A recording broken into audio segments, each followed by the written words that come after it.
여러분, 우리 몸에는 여러 장기들이 있죠. 위도 있고 간도 있고 신장도 있고. 그런데 그 가운데서 가장 감각이 더딘 것이 간이라 그래요. 간을 침묵의 장기라 이제 그렇게 얘기를 합니다. 예를 들어 설명하게 되면요, 우리 몸에 살갗에 어떤 그 감각이, 고통을 주는 감각이 있는데, 어떤 사람이 감각이 좀 둔한 사람이 있어요. 때려도 아픈 줄 몰라요.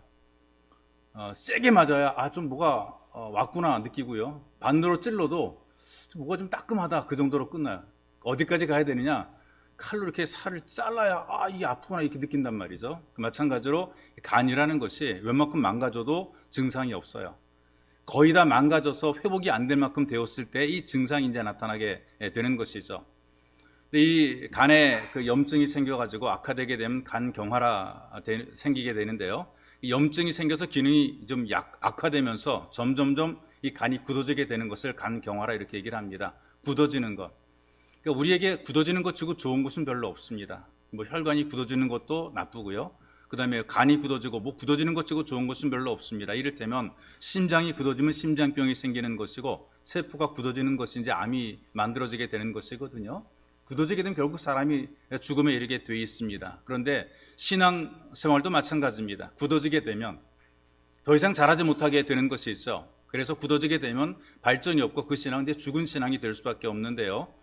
내과 의사에게 간경화로 진단받은 사람이 있습니다. 의사가 강력하게 환자에게 주의를 줍니다. 좀 술 좀 끊고 안정을 취하십시오. 당신 이러다가 간암으로 죽습니다. 이렇게 경고를 줬어요. 이 남자가 이렇게 얘기를 한다. 난 술 없이는 살 수 없어요. 아니, 어떻게 세상을 술 없이 할 수가 있습니까? 나는 죽어도 술을 끊을 수 없습니다. 이분이 이렇게 대답한 것은 그만큼 환경이 어렵고 그 다음에 삶의 어떤 환경들이 악화되었기 때문에 이런 얘기를 하게 되는데요. 간이 굳어지는 것이 아니라 사실은 그 사람의 인생이 좀 굳어지고 있는 것이라 그 말이죠. 왜냐하면 너무나 고달픈 거죠. 사나 죽으나 거기서 거기라 생각하는 것이죠. 그래서 더 이상 나는 살고 싶은 생각이 없다. 내가 악착같이 살아가야 될 이유가 없다는 것입니다. 이렇게 굳어져 죽어가는 사람들이 꽤 많이 있어요. 이를테면 당신은 예수 믿어야 삽니다라고 얘기를 해주는데 냅둬요. 나 교회 안 가도 괜찮아요. 굳어져 죽어가는 것이거든요.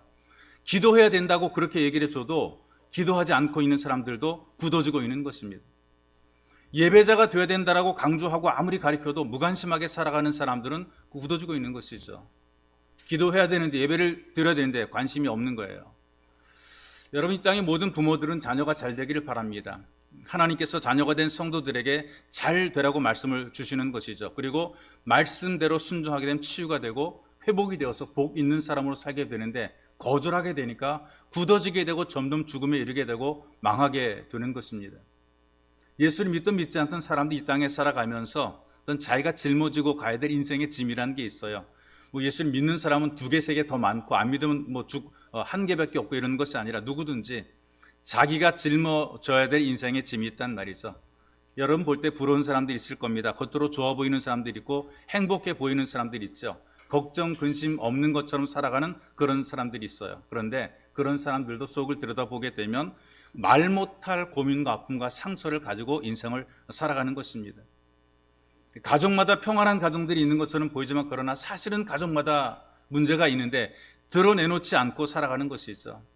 자녀가 없어서 고민하는 그런 가정이 있는가 하면, 자녀가 있는데 너무나 말을 안 듣고 속을 썩여서 고민하는 그런 가정이 있기도 하고요.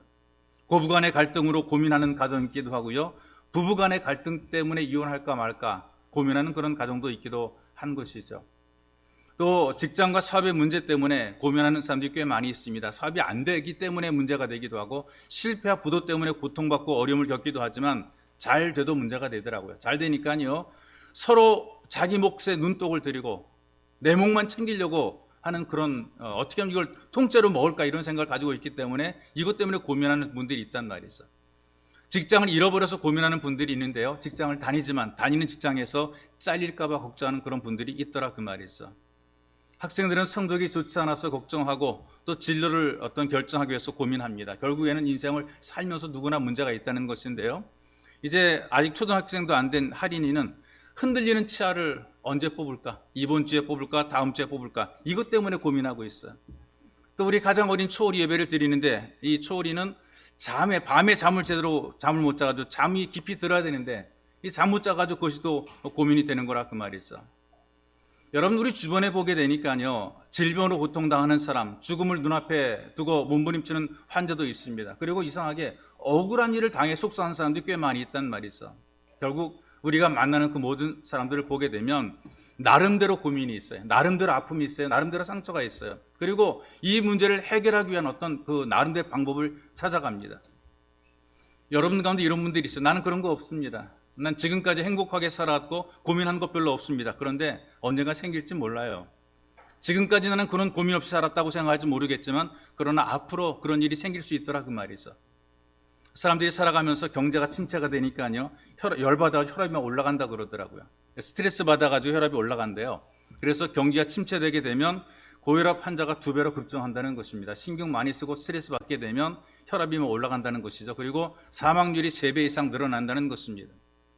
결국 인생이 굳어지지 않으려면 치유가 돼야 되는 거예요. 내 몸도 치유가 되고 영문도 치유가 돼야 이 굳어짐을 벗어나게 되고, 그리고 성장하고 발전하고 뭔가 더 좋은 일을 만들어내게 되어 있습니다.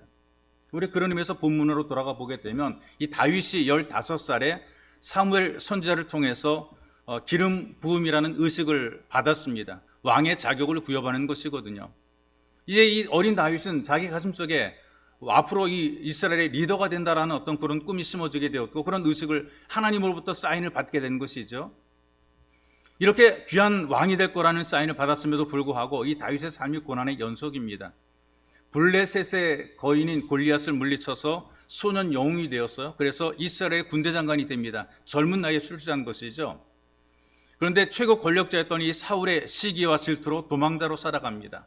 7번째 도피의 장소에서 사울왕의 아들이고 또 우정을 나눴던 요나단의 도움 받아서 격려를 받고 그리고 도망을 가게 되거든요. 멀리 피해서 위기를 극복하게 되는데, 근데 어디까지 가게 되느냐? 오늘 말씀 배경이 이런 것입니다. 너무너무나 이 도망 다니는 삶이 어렵기 때문에 적국으로 넘어가 버리고 말았어요. 자기 땅에서는 쉴 곳도 없고 머물 곳이 없어가지고 남의 나라 땅으로 가버리고 말았어요. 그래서 가드 왕 아기스라는 사람에게 피하게 되는데요, 이 아기스도 적국의 장군이었던 다윗을 경계합니다. 그리고 나중에 죽이려고 계획을 세우게 되는데 위기를 만난 것이죠. 좀 어떻게 좀 피해간 곳에서도 살아날 수 있는 길이 없어지게 되니까 어디까지 다윗이 떨어지게 되느냐는 미친 척을 하게 됩니다. 멀쩡한 사람이 미친 것처럼 침을 흘리면서 완전히 바보짓 해가지고 그 위기를 벗어나게 되는 거예요. 얼마나 치사하고 비굴하게 참 목숨을 유지했는지 모릅니다. 근데 이런 현실들이 바로 이 다윗의 현실이란 말이죠. 지금 자기의 처지가 앞날도 어떻게 될지 알 수가 없습니다. 죽음의 위협이 늘 있습니다. 어떻게 살아가야 될지 미래에 대한 그 염려와 걱정과 근심이 바로 이 다윗의 현실입니다. 이런 다윗이 하나님 앞에 엎드려서 간절히 기도하는 것이죠. 그랬더니 하나님께서 위로를 주시고 그의 상한 마음을 치료해 주시고 죽음의 위기에서 건져 주시더라는 것이죠. 근데 지금은 힘들고 어려운데 요거 극복만 잘하게 되면 전화위복이 되는 것입니다. 고비를 넘기기만 하면 훨씬 더 좋은 삶을 우리가 살아갈 수 있게 되는 것이죠. 다르게 편하게 되면 상처받은 마음도 치유가 되면 회복이 되게 되면 행복해질 수가 있다는 것입니다. 그리고 우리가 갖고 있는 환경과 조건들이 열악하지만 이걸 뒤집어 놓게 되면 성공할 수 있고 또 잘 될 수 있다는 것이죠. 그렇다면 우리도 인생을 살아가면서 힘들고 어렵다고 낙심하고 좌절할 것이 아니라 하나님 앞에서 치유가 되어서 회복이 되면 우리가 충분히 더 좋은 미래를 만들어 갈 수 있는 것입니다. 자, 그렇다면 오늘 말씀 속에서 하나님의 치유가 어떤 데 나타나는가? 어떤 사람이 치유를 경험하는가? 말이 변한 사람에게 하나님의 치유가 임하시는 것을 목격을 하게 돼요. 언어가 변하게 되니까 그 사람이 치유를 받게 되고 하나님의 은혜를 누리게 되는 것이죠. 여러분 살아갈 때 건강하고 장수하고 잘되고 복받기를 원한단 말이에요. 이런 소원이 여러분들 마음속에 있으면 우리의 말을, 언어를 관리를 잘 해야 됩니다.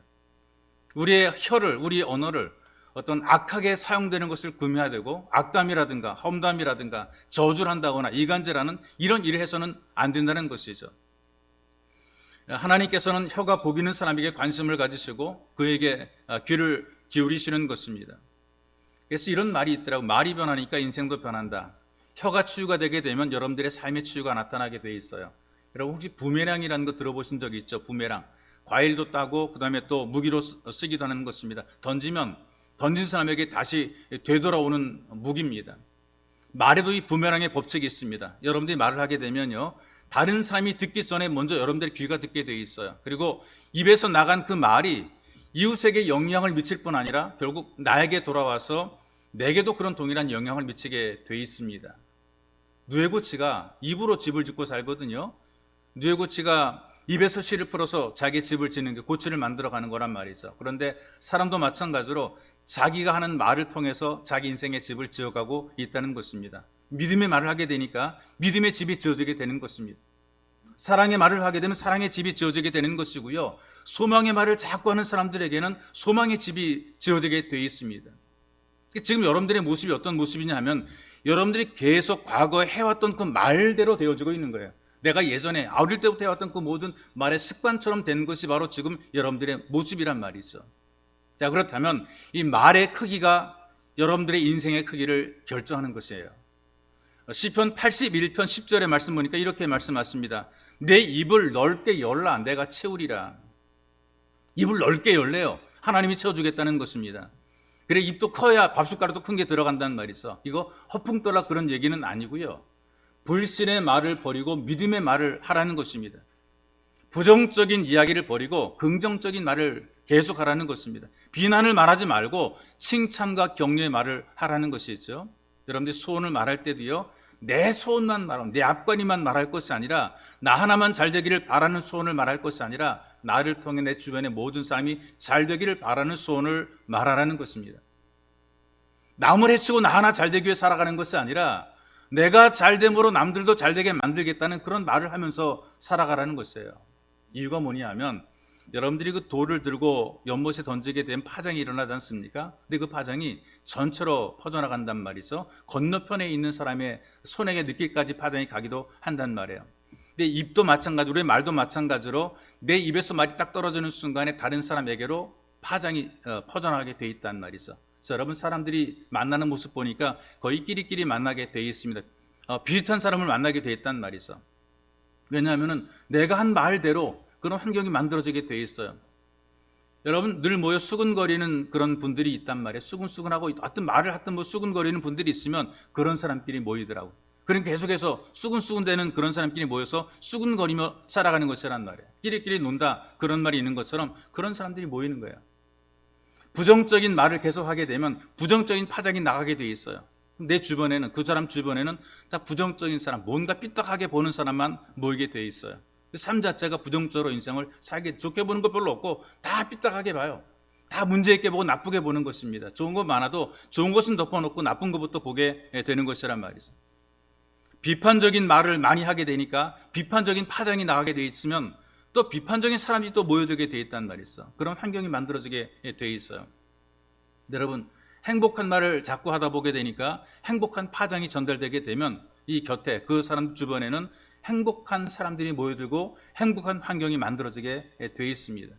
같은 말을 하는 사람, 같은 생각을 가진 사람들이 모이기 때문에 그런 것이 있어. 행복이라는 것이 앉아 기다리는 것이 아니고요, 입술로부터 만들어가는 거예요.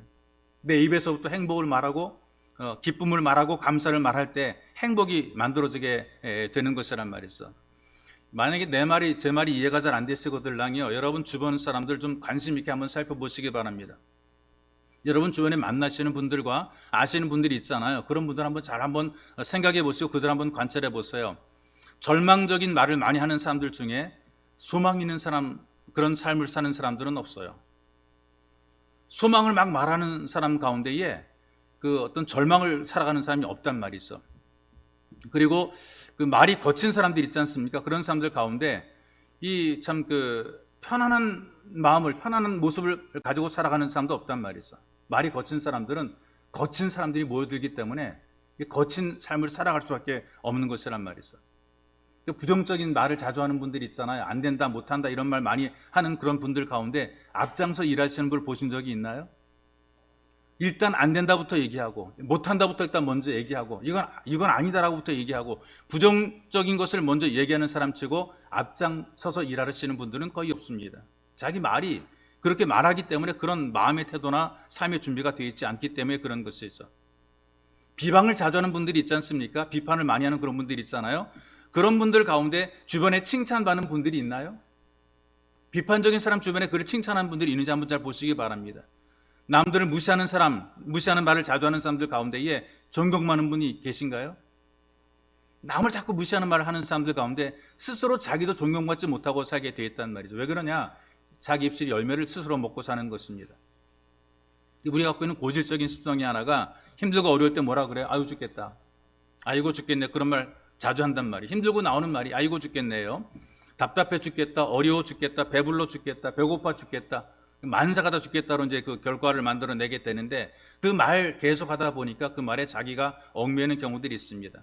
그 말대로 이래도 힘들고 저래도 힘들고 잘해줘도 힘들고 못해줘도 힘들고 힘든 그런 삶을 살게 되는 거죠. 우리가 좀 언어를 바꿀 필요가 있고 훈련할 필요가 있다고 생각이 돼요. 죽겠다는 말이 나올 때에 좀 말 좀 늘려보시기 바랍니다. 말을 늘리면 어떻게 될까요? 죽겠다. 죽게 있다. 죽겠다가 아닙니다. 답답해도 죽게 있다. 어려워도 죽게 있다. 배고파도 죽게 있다. 배불러도 죽게 있다. 잘 돼도 죽게 있다. 안 돼도 죽게 있다. 다 주님께 있다라고 우리가 고백을 하게 되면 기적 같은 치유가 나타나게 되어 있어요. 안 되는 것이 됩니다. 죽게 될 자리에서 살아나게 되어 있습니다.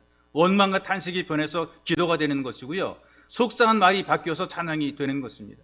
뭐냐? 입으로 고백한 것처럼 우리가 살아가기 때문에 그런 것입니다. 자, 여러분들이 입으로 고백한 것처럼 그 믿음대로 되시기를 주님의 이름으로 축복합니다. 또 하나님의 치유가 언제 느껴지게 되느냐 하면요, 마음이 상했을 때에 하나님의 치유가 느껴지게 돼 있어요. 건강할 때 잘 모르다가 마음이 아픔이 있을 때, 고통이 있을 때, 통증이 있을 때에 그때 하나님께서 우리를 고쳐주시기를 간절히 바라고 하나님께 향하게 되니까 하나님께서 우리를 치유해 주시는 것이죠. 마음이 상했다는 얘기는 마음이 깨졌다, 다른 표현으로 마음이 깨졌다 그런 말이거든요. 물건을 떨어뜨려 깨질 때에 그 깨진 것이 아주 오래 갑니다. 제가 종종 그 컵에다가 수경 재배를 하게 되다 보니까요, 실수로 또는 바람이 불어가지고 떨어져서 깨지는 경우들이 있어요. 그 깨진 유리를 치우다 보게 되면요, 한 번에 다 치워지는 것이 아니라 두고두고 나오고 그 조그만 유리 조각들이 계속해서 나오는 것을 목격을 하게 돼요. 그만큼 깨진 것은 아주 오래 가고 그 다음에 깊은 상처가 있는 것이고 그 문제가 심각해지는 것이죠. 마음이 산산조각이 났어요. 그러니 얼마나 고통스럽고 얼마나 아픔이 있겠습니까? 깨지게 되면 살고 싶은 생각이 일단 없어지게 되고요, 낙심하게 되고 절망을 하게 된단 말이죠. 그런데 이런 때에 하나님의 자녀들은 하나님께로 그 문제를 들고 깨진 상태로 들고 나오는 거예요.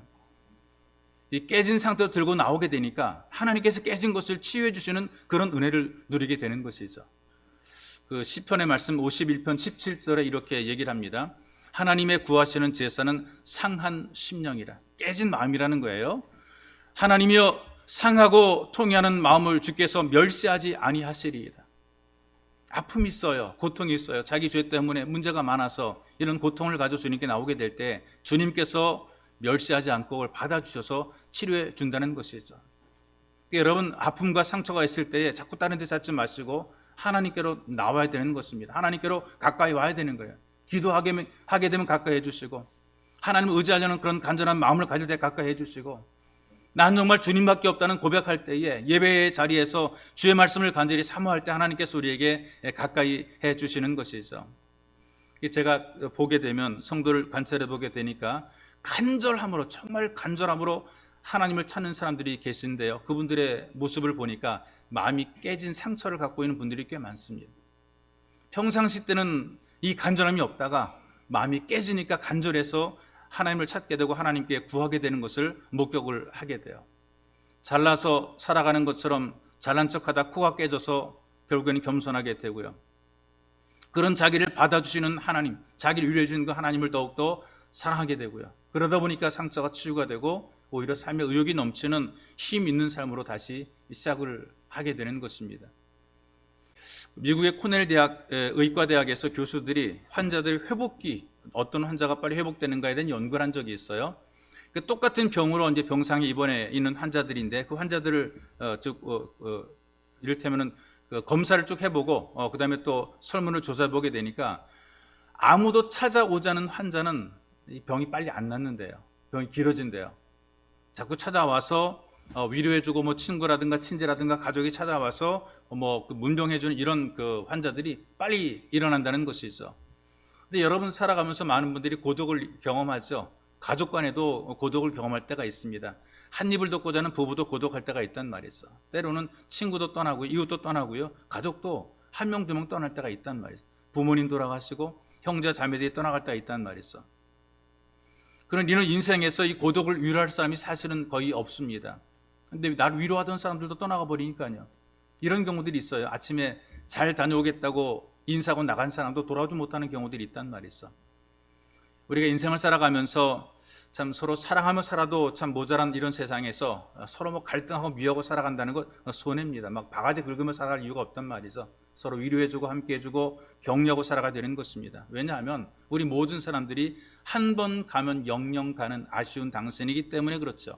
그래서 우리가 만나는 사람, 함께하는 사람, 내 주변에 있는 사람, 우리 공동체, 우리가 서로 아끼고 사랑하며 살아가는 것이 굉장히 중요한 것입니다. 이 상처를 좀 보듬어주고 살아가는 것이 굉장히 중요해요. 왜? 우리는 전부 다 이 마음의 아픔과 상처와 고민과 고독을 갖고 살기 때문에 그런 것이에요.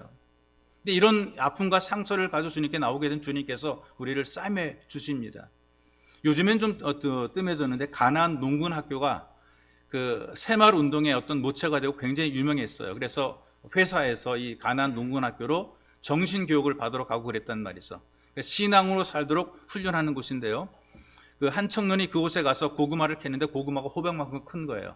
제일 이걸 세우시면 김용기 장로님이신데 이 가나안 농군학교를 세워서 정말 그 심은 대로 거두는 이 귀한 법칙을 가르쳐 주는 것이고 이마에 땀 흘리게 될 때에 귀한 열매가 거둬진다는 것을 그 가르쳐 주는 이제 그런 훈련을 합니다. 너무나 큰 고구마가 만들어지게 되니까 놀라서 물어봤어요. 어떻게 이렇게 왕고구마를 재배할 수가 있는가? 어떤 비료를 줬는가 물어봤어요. 어떻게 비료를 줬길래 고구마가 컸습니까? 이렇게 물어봤어요. 그랬더니 농군학교에서 이렇게 얘기를 합니다. 우리는 비료 안 씁니다. 그럼 어떻게 큰 고구마가 나올 수가 있습니까? 비결이 있습니다. 그 비결이 뭐냐 하면요. 이 김을 맬 때마다 호미로 이 고구마를 살짝 찍어서 자극을 준다는 거예요. 아픔을 준다는 것이죠.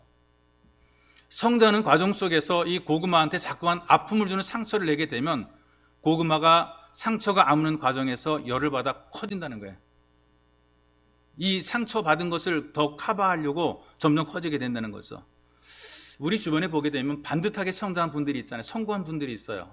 우리가 볼 땐 그래요. 정말 저 금수 아니야? 그런데 성장 과정을 보게 되면 굴곡이 많은 사람들이 있어요. 아픔을 겪고 있는 사람들이 굉장히 많아요.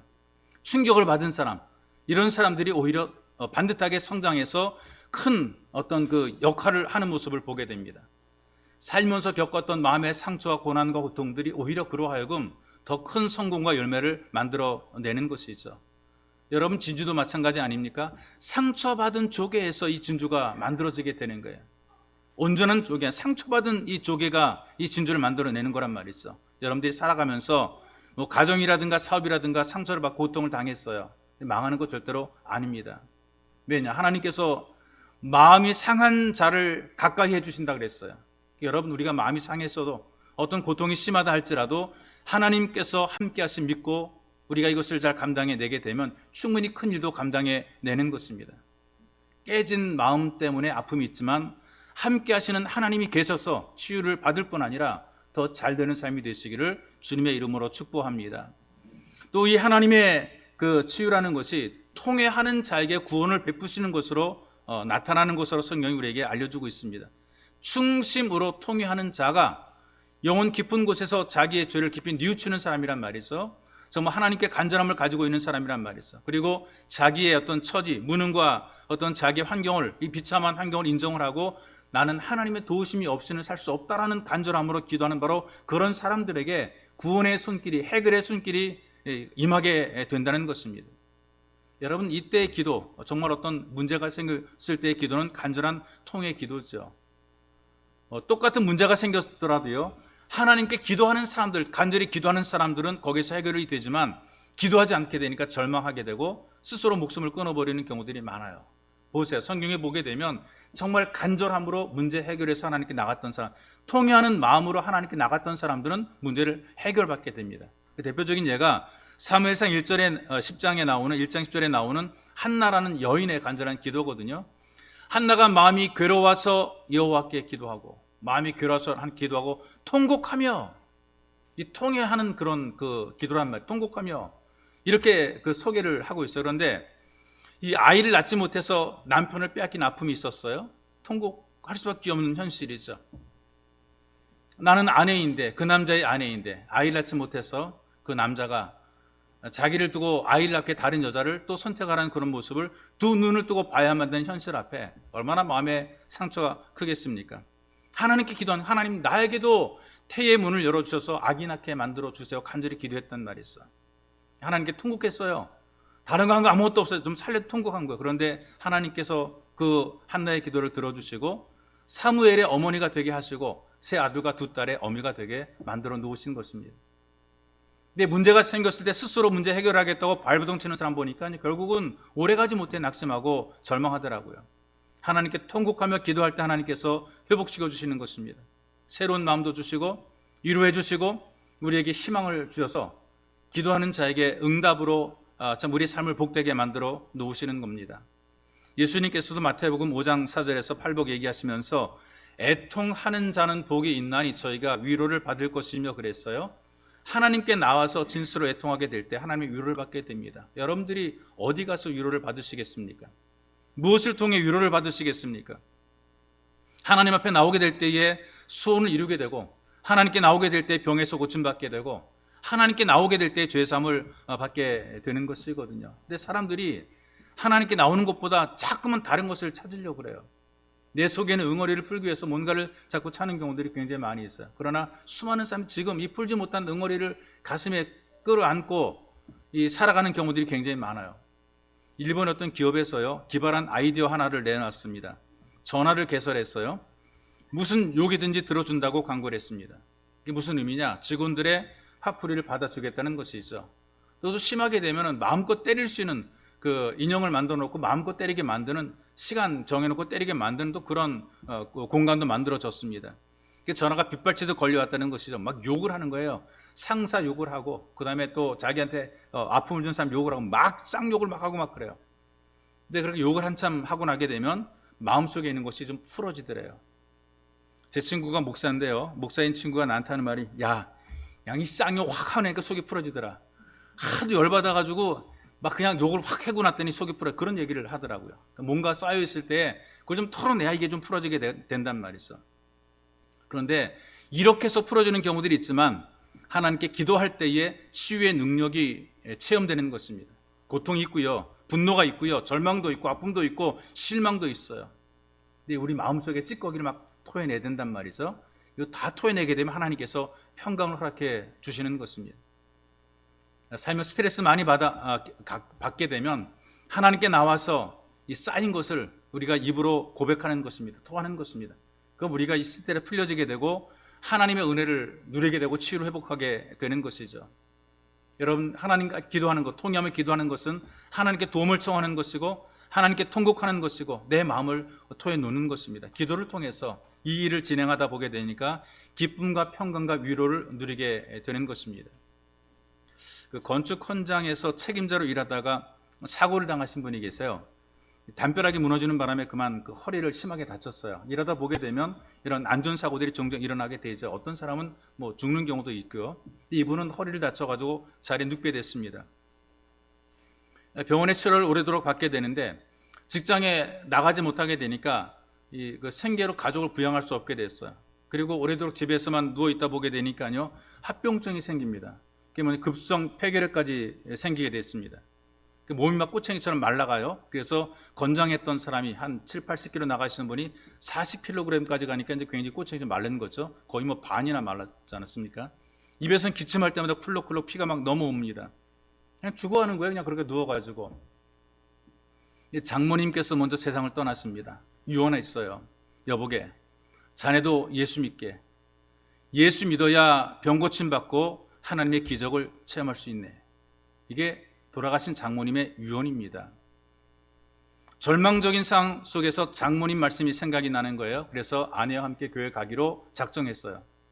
사람들이 많이 나오는 주일 오전 예배 나오는 곳은 창피하고, 그래서 그 사람들이 많이 나오지 않는 그 주일 새벽에 교회에 와서 기도합니다.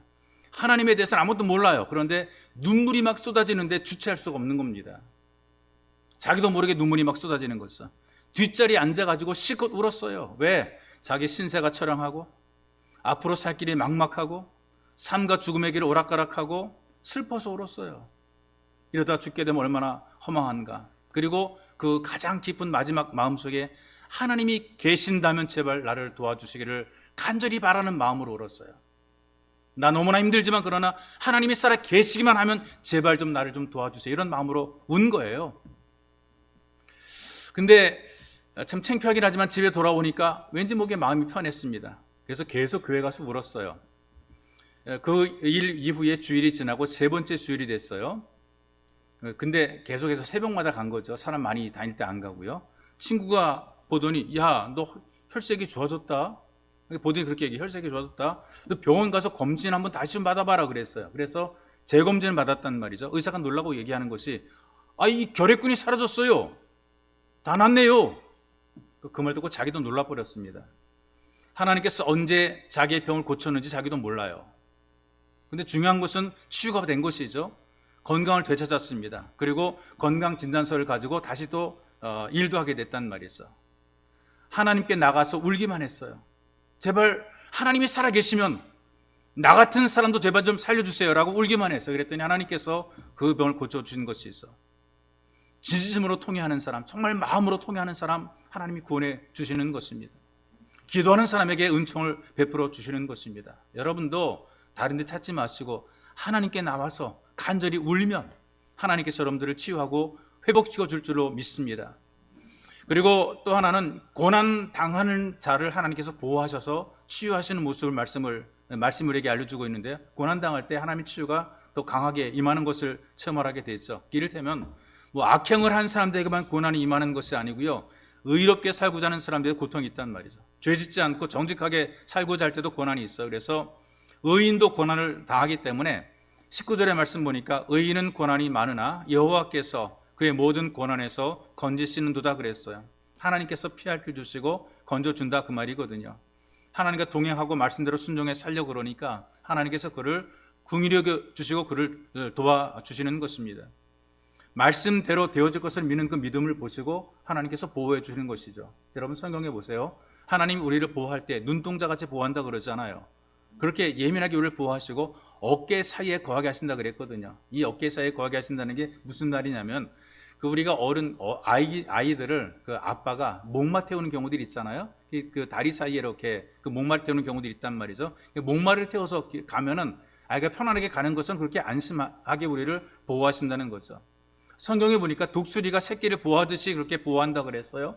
목자가 양을 품에 안듯이 우리를 보호하신다라고 가르쳐 주고 있습니다. 그렇다면 어려움을 겪을 때, 힘들 때, 어려울 때 어떻게 해야 되느냐? 하나님께 더 가까이 나가는 것입니다. 예배를 드리고 말씀대로 살아가야 되는 것이죠. 그러다 보게 되면 문제가 해결되고 고난의 문제가 풀어지게 되고 치유가 임하게 되는 것입니다. 이런 체험들을 한 분들이 주변에 너무나 많이 있어요.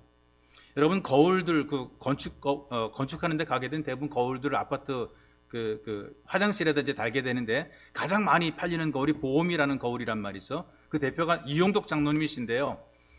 지금은 거울 업체를 대표하는 어떤 그 커다란 회사인데요. 원래 부도 맞았던 회사입니다.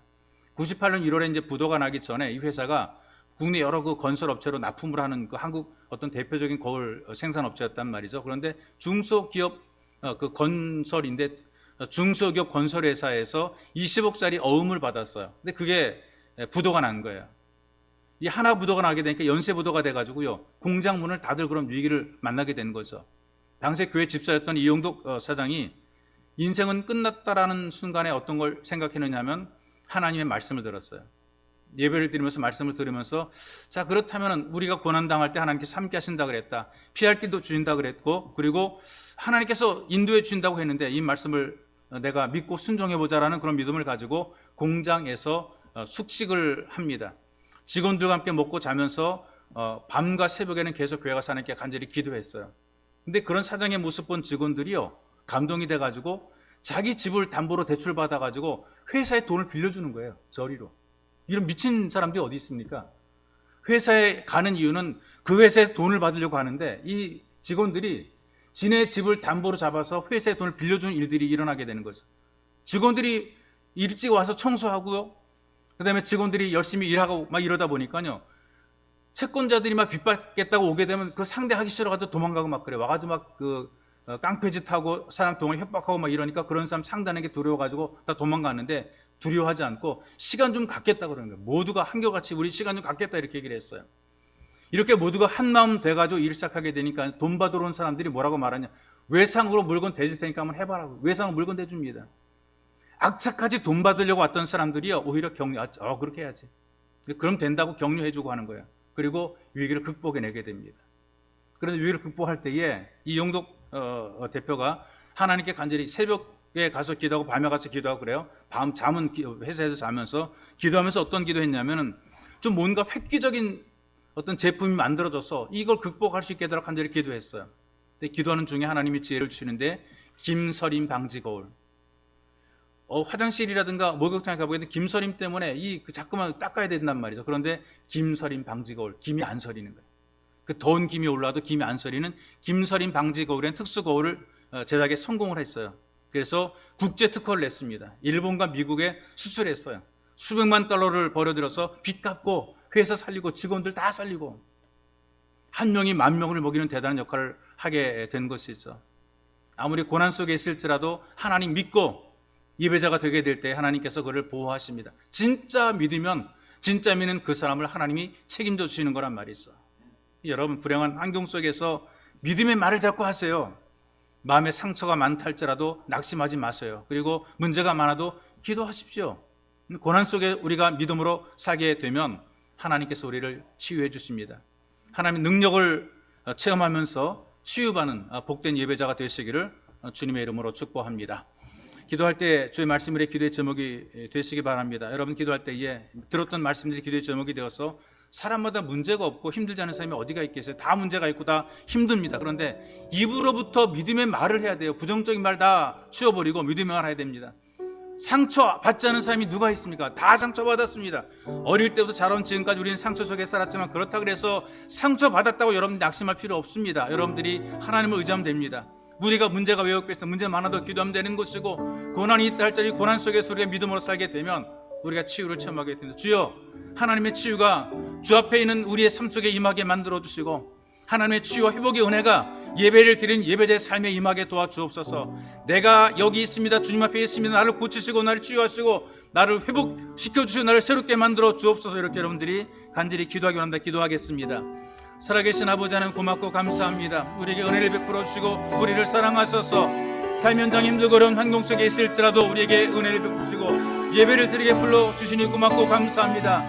들은 말씀이 힘이 되게 만들어 주옵소서. 이 땅을 살아오면서 어려운 일과 힘든 일을 겪지 않은 사람이 어디가 있습니까? 고난의 세대를 겪어보지 않은 사람이 어디가 있겠습니까? 그러나 그런 환경 속에 우리가 주님 기수가 혀를 관리하게 붙잡아 주고 해주시고 마음에 수많은 상처가 있다 할지라도 주님에게 있으니 우리가 믿음으로 낙심하지 말게 도와주시고 문제가 많음에도 불구하고 간절히 기도하여 응답을 체험하게 붙잡아 주고 해주옵소서. 여러 가지 인생길 믿음의 길을 막는 고난이 많아도 하나님 아버지가 믿음을 지키며 살기 원합니다. 진짜 믿으며 살아가도록 주님께서 우리에게 은혜를 덧입혀 주시고 내가 진짜 믿을 때 하나님 나를 책임져 준다는 이 확신을 가지고 살게 주님께서 우리를 도와 주옵소서.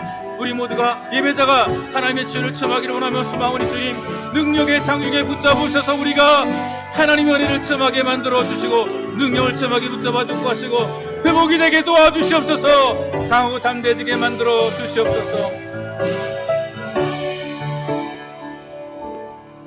살아계시 역사하시는 전능하신 하나님 아버지, 우리 말에 기름 부어주셔 성령으로 임하셔서 우리 입술이 복된 입술이 되게 하시며 긍정적이고 믿음의 말을 할 수 있도록 도와주시고 우리 말로서 하나님의 은혜를 누리게 도와주옵소서. 마음에 상처 많고 환경과 조건이 어려울 때가 있습니다. 문제 때문에 주저앉을 때가 있습니다. 그러나 주님 우리의 이 모든 걸 극복해내시는 믿음의 기도로 이겨내게 붙잡아 축복해 주시고 특별히 주님 환경이 여의치 못하고 고난이 많아도 우리의 믿음을 방해하는 것들이 많으며 예배의 자리를 묶고 발목 잡는 일들이 많다 할지라도 우리가 끝까지 최선을 다해서 믿음으로 살아가게 될 때 하나님께서 우리를 지켜주고 책임져 줄 줄로 분명히 믿습니다.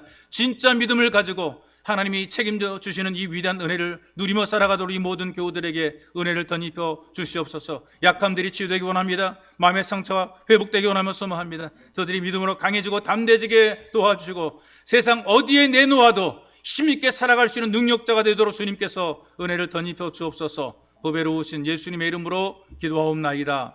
아멘.